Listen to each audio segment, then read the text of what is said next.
BX1+. 12h-14h. Toujours plus d'actu. Avec Fabrice Grosfilet. Et à 13h30, on ouvre notre page culture. Bonjour Carole Lambert. Bonjour. Et bonjour Amandine Chevigny. Bonjour. On va parler avec vous de Bocal, qui est une pièce qui est à l'affiche du théâtre des Riches-Clairs. On va expliquer dans un instant de quoi on parle, mais je voudrais d'abord demander à Amandine Chevigny si dans la vie, elle est moins hystérique que ce qu'on a pu voir sur scène quand on a été voir Bocal. Alors, je suis moins hystérique en public, en tout cas. Peut-être que dans le privé, je me révèle plus en couleur. Ouais. Donc, vous incarnez une mère de famille. Oui. On ne connaît pas son âge, mais on peut imaginer qu'elle approche de la quarantaine environ. Elle rêve d'être plus que parfaite, cette dame. Hein. Oui, tout à fait. Et c'est un peu sa prison. En fait, donc, elle a énormément de rêves en elle. Oui, elle rêve d'être parfaite, elle rêve d'être une mère parfaite, elle rêve que son mari qui l'a quittée revienne à la maison. Et que son fils soit parfait aussi. Oui, quelque part, peut-être. Même si je pense qu'elle a aussi conscience de ses propres blessures, de ses propres faiblesses. Et donc, c'est un aller-retour entre cette envie et ce besoin de perfection, et puis, quelque part, se laisser aussi un peu s'effondrer. Voilà, donc vous incarnez la maman qui s'appelle Vinciane, et le fils s'appelle Dimitri. Carole Lambert, vous avez co-signé la mise en scène. Oui, avec Émilie Parmentier. Voilà, Bocal, ça raconte quoi en fait ? C'est de l'histoire d'un fils qui a quelque chose à annoncer à sa mère, et que visiblement sa mère n'est pas prête à recevoir, c'est ça ? Tout à fait, bien on peut le dire. C'est l'histoire donc de Dimitri, qui est un adolescent qui annonce à sa mère Vinciane qu'il souhaite devenir une sirène. Et ça paraît absurde et impossible évidemment pour sa mère, mais en fait c'est peut-être bien possible.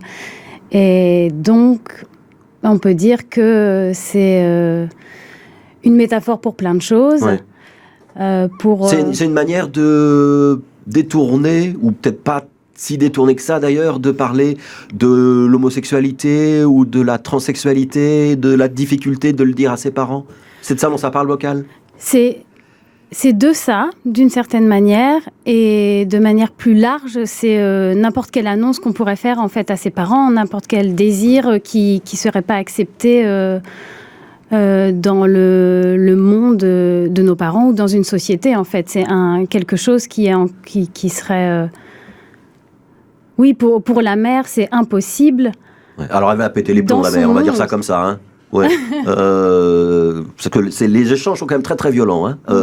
Verbalement, physiquement aussi. Hein, tous les soirs, vous prenez une soupière sur la tête pour l'expliquer aux auditeurs. Hein. Ouais. Faut pas trop spoiler. Ça va aussi loin que ça dans les familles ? Les disputes parents-enfants, l'incompréhension parents-enfants. Moi, j'ai l'impression que dans Bocal, en tout cas, il y a une sorte de catharsis. On dit bien que c'est une sorte de tragédie comique, donc on oscille entre le rire et l'extrême. Il y a des côtés burlesques par moment. Ouais. Voilà, tout à fait. Et donc, en fait, cette annonce de Dimitri qui veut devenir une sirène est tellement énorme qu'elle vient révéler, qu'elle vient faire craquer le vernis qui peut... qu'il y a dans de nombreuses familles, sans doute. Elle est dysfonctionnante, cette famille, mais à un haut niveau quand même de dysfonctionnement, non ? Est-ce que toutes les familles ne sont pas dysfonctionnelles quelque part ? Est-ce qu'on n'essaye pas toujours de faire des compromis tous les jours avec nos proches pour que la vie quotidienne soit possible ? Et sauf que là, dans Bocal, en fait, il n'y a plus de compromis. Ouais. On était hier, à votre place, il y avait Denis Lojol, qui était hier pour Champ de bataille, donc inspiré du texte de Jérôme Collin, où on parle aussi des difficultés de relation d'un père avec son fils, et d'une autre forme de dysfonctionnement. Mais c'est pas la même chose. Là, vous êtes quand même... on s'échange des insultes, on cherche vraiment à faire mal à l'autre. Il y a donc cette soupière renversée. C'est quand même très très dur, non, comme rapport mère-fils. Mais c'est là aussi, c'est dur, mais c'est en fait, c'est quand on est proche qu'on peut se permettre aussi. C'est quand on est aussi en fusion qu'on passe de l'amour à la haine. Oui, que les émotions peuvent s'exprimer aussi. Donc c'est là où l'ambivalence est intéressante en fait dans Bocal, c'est que on se déteste, mais on se déteste parce qu'on s'aime, et on s'admire, et en même temps on s'envie et on a envie de dire qui on est. Donc, c'est tout ça, en fait. Ouais, la famille, c'est un peu l'enfer, quand même. Hein. Ouais. Bah, Ouais. Dimitri, il s'en sort à la fin ou pas? Dimitri, donc, qui rêve d'être une sirène et qui va venir quand même sur scène, torse nu, avec effectivement les jambes dans un fourreau avec des écailles. Il va devenir une sirène? est-ce qu'il va devenir une sirène? En tout cas, il s'émancipe quelque part et il s'en va et pour devenir quelque chose. Et pour ça, il avait besoin de ce conflit avec sa mère, en fait. De lui dire tout. À la fois qu'il l'aime, et à la fois qu'il la déteste, et à la fois qu'il est un adulte et qu'il sera toujours son enfant. Toutes ces choses-là, en tout cas, c'est plutôt un passage vers une ouverture, un plongeon vers l'ailleurs. Mais ce que fera Dimitri, on ne le sait pas exactement. Ouais. Alors on est très sérieux là depuis quelques minutes, oui, mais je voudrais quand même dire aux spectateurs que c'est pas si sérieux que ça. C'est pas si sérieux que ça, et c'est plutôt il y a du ressort comique, il y a un peu de pantomime au début, il y a oui, c'est un peu déjanté quand même comme pièce et comme mise en scène. Vous êtes d'accord avec ça? Oui. Je peux dire ça. Ouais. Oui, et ça c'est grâce aussi au texte de Guillaume Druet. Ouais. Druet, pardon, j'en profite pour le citer. Oui, donc c'est un jeune auteur belge. Oui, il est de Mons, je crois, si je ne me trompe pas. Il est de Mons, oui. Il a fait en fait l'école avec nous à Arcarré, à Mons, qui est l'école supérieure des arts en théâtre, donc. Et c'est un texte qui date de 2016, donc c'est un texte tout récent. C'est ça, ouais. C'est assez frais, oui. Ouais. On travaille dessus depuis ce temps-là, disons ponctuellement quand on a l'occasion de travailler. Et il a écrit aussi un texte qui s'appelle Nous les grosses, qui sera monté au Théâtre de la Vie en 2020. J'en profite pour le dire parce que voilà, c'est un auteur qui travaille et qui Expliquez-moi le titre Bocal. Ça veut dire quoi, Bocal? Ça veut dire qu'on tourne en rond dans nos petites vies et qu'on a du mal à en sortir et que ce qui est à l'extérieur de notre bocal nous fait peur parce que c'est étranger? Eh bien, vous avez tout dit. Nous fait peur et nous fait sans doute rêver et envie aussi. Ouais. On a envie de sortir du bocal et de plonger dans l'océan. Je pense... En tout cas. C'est là aussi où on est dans une tension. On est bien dans son bocal, on est au chaud, on sait où on est et ça a sa valeur. Mais on a toujours un appel vers l'extérieur. Mais l'extérieur, c'est vrai que c'est l'inconnu. Donc c'est vertigineux. On va essayer de ne pas avoir trop le vertige. On va marquer une page de publicité. Et on fait ce qu'on fait tous les jours dans cette émission. C'est qu'on demande à ceux qui sont là de faire un peu autre chose que de la promo. C'est d'interpréter aussi quelque chose. Donc après la page de pub, on aura... BX1+. Toujours plus d'actu. Il me demande si je parle danois. Il y a encore tellement de choses que tu ignores sur ta mère, mon pauvre Dimitri. Tellement de choses. Du vet, da din far og jeg mødtes første gang, kunne ikke lide overhovedet. Men så, slet ikke. Jeg fant ham grim, prætentiøs, forkert-centreret om sig selv. Men jeg svær, det var patologisk. Og så, efterhånden, og så lidt efter lidt, kærlighed, jeg smider over. Kærligheden dør ikke en person, det mindste tror jeg det ikke. Jeg tror snarere, kærlighed gør, at du accepterer en person, som han er. Men jeg tror ikke, at jeg synes, det ikke er vigtigt at udvikle sig. Jeg siger bare, at on ne change pas. On met juste les costumes d'autres sur soi. Jeg elsker Céline Dion. Se forresten ikke, når jeg falder i søvn mod din krop, så jeg køjt jo kærlighed eksisterer stadig. L'amour existe encore. Merci Amandine Cheligny pour cet extrait de Bocal, donc quand la maman répond à son fils Dimitri que bien sûr elle parle aussi le danois, qu'il va pas du tout l'impressionner avec ça, ou elle lui dit qu'elle l'aime beaucoup, qu'elle aime Céline Dion aussi, dans le petit passage. Vous parlez danois pour de vrai?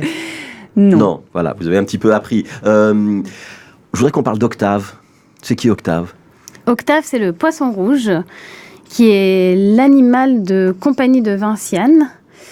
Et oui, qui est donc un poisson. Et comme par hasard, Dimitri veut devenir une sirène. Donc il y a là un endroit où les dimensions se mélangent dans les désirs aussi de Dimitri. Ce qu'il veut voir à l'extérieur, c'est peut-être déjà là, quelque part à l'intérieur. Ouais. Et alors Octave... Il parle, on l'entend à plusieurs reprises, et il a un jugement sur les hommes. Résumez-moi ce jugement. Alors, pour le citer, il dit Les hommes sont des animaux étranges. La gestation dure 9 mois. L'enfant naît. La femelle humaine l'élève seule pendant 18 ans, puis elle part ou il part. Et nous les observons depuis l'estomac et le bocal. Voilà. Et donc c'est une inversion de la scène de départ où Dimitri parle des pieuvres ou des poulpes, si je me souviens bien. Des pieuvres, des oui. pieuvres. Et finalement on a le retour avec le regard d'Octave sur l'espèce humaine. Donc c'est un spectacle qui est monté notamment avec le concours de la Rainbow House. Je voudrais qu'on revienne à ce thème de l'homosexualité. Il y a un moment où la maman dit à son fils, mais cette histoire de sirène c'est de la blague, c'est juste une manière détournée pour me dire que tu es homosexuel, mais dis-le-moi avec des mots plus simples, tu n'as pas besoin d'employer une métaphore. C'est ça que dit Bocal, c'est que c'est difficile d'avouer aujourd'hui son homosexualité et que ça reste un sujet. Ça c'est sûr, comme je disais tout à l'heure, comme beaucoup de choses qu'on doit dire à ses parents qui seront peut-être pas acceptées. Enfin, comme je sais pas... Moi, j'ai eu du mal à dire que je voulais faire du théâtre, par exemple.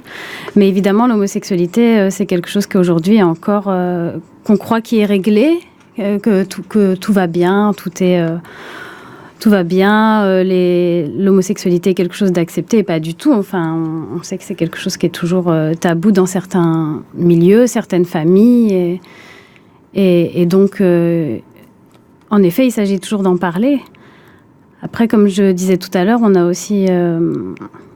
pour nous, ça ouvre d'autres dimensions parce que son désir quand même... En fait, la question, c'est qu'il y a l'homosexualité, qui est cette chose d'une réalité. Mais l'important, c'est qu'il veuille devenir une sirène. Donc, c'est comment on s'attache à des questions. C'est comment évacuer en fait cette question. Pas ça veut dire que l'évacuer, l'homosexualité mais... pour lui elle est secondaire. C'est ça. Alors que pour sa mère elle est principale. Voilà, exactement, merci. C'est ce que je voulais dire. En tout cas, au départ, elle pense que c'est ça qu'il essaye de lui dire. Et puis en fait, elle réalise qu'il est en train de s'émanciper au-delà de sa sexualité. Il est en train de s'émanciper, il est en train de se détacher d'elle, il est en train de prendre son envol. Et c'est ça qui est difficile pour une mère. Difficile pour une mère et sans doute pour le fils aussi. Merci beaucoup. Ça s'appelle Bocal. C'est à l'affiche pendant 3 semaines, je pense, c'est ça Oui, au théâtre des Riches Clairs. Carole Lambert, qui a fait la mise en scène. Amandine Chevigny, qui interprète donc cette maman que j'ai qualifiée honteusement d'hystérique tout à l'heure en commençant cet entretien. Avec mon partenaire Quentin Chaveria et l'autre metteuse en scène, Émilie Parmentier. Voilà. C'est aux Riches Clairs pour donc 3 semaines, donc jusqu'à la fin du mois de novembre, début décembre. Merci beaucoup d'être passé nous présenter Bocal. Merci à vous. Merci.